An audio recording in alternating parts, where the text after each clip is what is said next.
choឆ្នាំ4ហ្នឹងលេងចបាយអត់តខាងស្រុកខ្ញុំអាការកោងមុខកពូទេអីមកធ្វើតែលេងចបាយតាមផ្លូវហ្នឹងឯងគេមានដូចជាធ្វើសង្គ្រាមអីទៀតនៅចលាណាទេចលាស្រីមង្គលហ៎នៅចលាហ្នឹងអីចាំបាច់ទៅដើរលេងអីណាវត្តភ្នំសៀមរាបអីក្រយចង់ដើរលេងទៅនៅផ្ទះឯងចបាយមិនអស់ដូចខ្ញុំឯងក្រយដេកផ្ទះហើយមានអ្នកហៅផឹកទៀតសំខាន់ហ្នឹងវាមានសក់វែងឯងដឹកដើរលេងអីទាំងគេទេ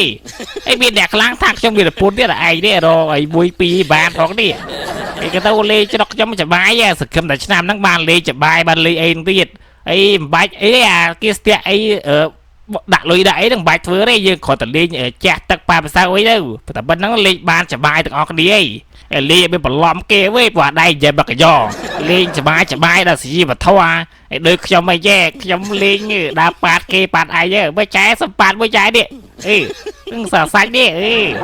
ឃើញយីមនុស្សប្រុសអល់អត់ភាពត្រឹមខ្ញុំតែញយហ្នឹងចែសម្ប៉ាតមួយចែសុខសប្បាយឆ្នាំថ្មីឆ្នាំហ្នឹងជប់គ្នាទេចែលើទៅឆ្នាំហ្នឹងកំភ្លេចមកខ្ញុំចាំបាយ